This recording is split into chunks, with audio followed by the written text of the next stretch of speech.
မြဲတမ်းတင်တန်းသားတွေပေါ့နော်အမေးများတဲ့မိကုန်း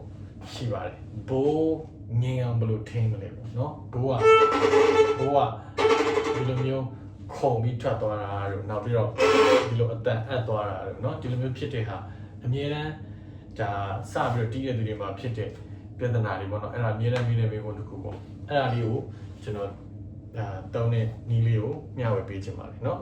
ဘိုးမှာကျွန်တော်ကြည့်မယ်ဆိုလို့ရှိရင်ဘိုးရဲ့အရင်ပိုင်းပေါ့ဒီ frog ခေါ်တာပေါ့နော်ဒီနာဒီမဲမဲလေးကနေပြီးတော့6လက်မလောက်ထိရှိတယ်ဒီနေရာဒီအခက်ခဲဆုံးပဲဒီနေရာကိုထိန်းရတယ်ဘိုးကိုထိန်းရတာအခက်ဆုံးပဲဒီအပေါ်ပိုင်းကပြဿနာမရှိဘူးအဲ့တော့ကျွန်တော်ဒီနာကနေပြီးတော့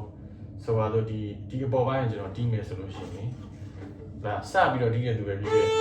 တော်တောင်ပြဿနာမရှိဘူးဘိုးကသူ့ကျိုးပေါ်မှာငင်းနေတယ်နော်ပြဿနာပဲမှာစတယ်ဆိုတော့ဒီဟာအပေါ်ဆွဲတဲ့အချိန်မှာဒါအတန်တွေကတုံလာတယ်ဒါပြီးတဲ့ခါကျတော့အဲ့ဒါကိုထိန်းတဲ့ခါကျတော့လက်ကတောင့်လာပြီးတော့ခါဒီ down ဖို့ပေါ့နော်ဒီအောက်ပြန်ဆွဲချတဲ့ခါကျတော့အတန်တွေကခါလေးခါပြီးတော့ထွက်လာတော့နော်အဲ့တော့ဘယ်လိုလေ့ကျင့်မလဲဆိုတော့ကျွန်တော်တို့ဒီလက်ဖြံနော်လက်ဖြံနေဒီလက်မောင်းဒီလက်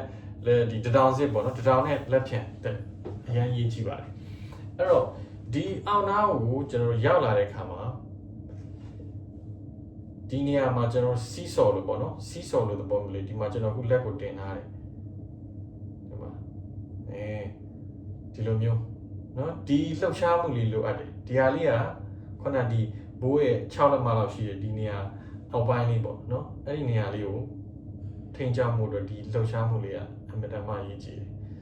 နော်ဒါကိုကစိတ်ထဲမှာမြင်အောင်ကြည့်ရတာပေါ့အခုကျွန်တော်တို့ဒီမှာလက်ကိုထောက်ထားတာပေါ့ထောက်ထားတော့မြင်နေရတာပေါ့ဒီပုံတက်သွားတဲ့အချိန်မှာနော်ပြန်ပြီးတော့ဆင်းမဲ့ချိန်မှာဒီလိုဒါပြန်ပြီးမဆင်းသေးဘူးကျွန်တော်ဒီဘိုးအတက်မှာကိုပဲနော်ဒီနားလေးကိုရောက်ပြီဆိုရင်လက်မောင်းကြီးတစ်ခုလုံးတက်သွားတာမဟုတ်ဘဲနဲ့ဒီနားရောက်လို့ရှိရင်စီးစော်လို့ပေါ့ဒီဘက်ကိုဖိချလိုက်တဲ့သဘောမျိုးနော်ဒီလိုမျိုးဖိချလိုက်တဲ့အခါမှာ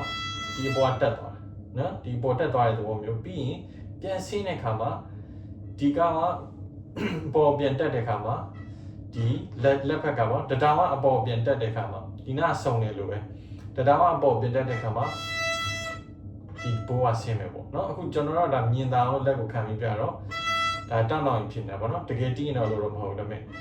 ဒီသဘောတရားလေးပေါ့ဒီလိုမျိုးဒါဆိုရင်အထိုးတက်သွားပြီနော်ပြီးရင်ဒီဘိုးကြီးကနေပြန်ဆင်းတဲ့အချိန်မှာလက်မောင်းတွေကဒီလိုမျိုးလေးလုပ်ပေးမယ်နော်အဲ့တော့ဒီနားကနေဆိုရင်နော်တကယ်တမ်းကျွန်တော်တီးတဲ့ခါကြာလို့ရှင်တော့အဲ့လိုကြီးလက်ကြီးကဖြစ်နေတာမြင်နေရတာမဟုတ်ဘူးပေါ့နော်ဒါကိုယ့်ရဲ့လက်ထဲမှာအဲ့လိုလေးချိန်သားကလေးလုပ်ပေးတဲ့အခါမှာဘိုးကပို့ပြီးတော့ချောချောမွေ့မွေ့လေးဖြစ်သွားတယ်နော်ဒါကြောင့်တကယ်တယောသမားတွေဟာကျွန်တော်တို့အရင်တော့ဆိုလဲဒါကိုကဒီဟာတွေဒီ technique တွေမသိတဲ့ခါကျတော့တယောသမားရမ်းတော်တဲ့သူတွေကိုဗီဒီယိုတွေပေါ့နော်တတ်ကြည့်တယ်ဒါပေမဲ့သူတို့ဘယ်လိုလုပ်လဲကျွန်တော်မသိ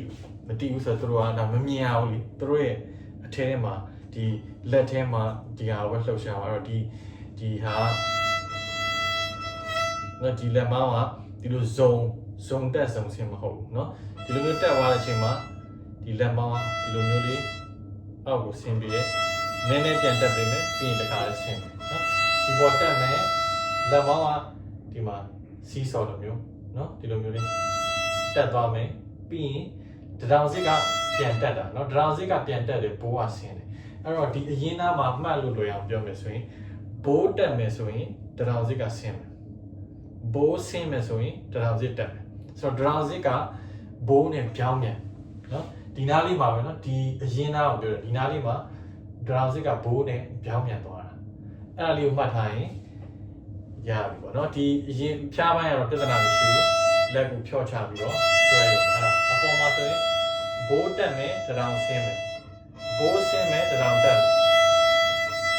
ဘိုးတက်မယ်တောင်ဆင်းမယ်တောင်တက်မယ်ဘိုးဆင်းမယ်เนาะဘယ်လိုပဲမှတ်ပေါ့အဲ့ဒီကတော့ဒီဘက်ကတောင်စစ်နဲ့ဘိုးနဲ့ဟာဒီမှာမြင်းပြိုင်သွားတာမဟုတ်ဘူးเนาะသူကဒီလို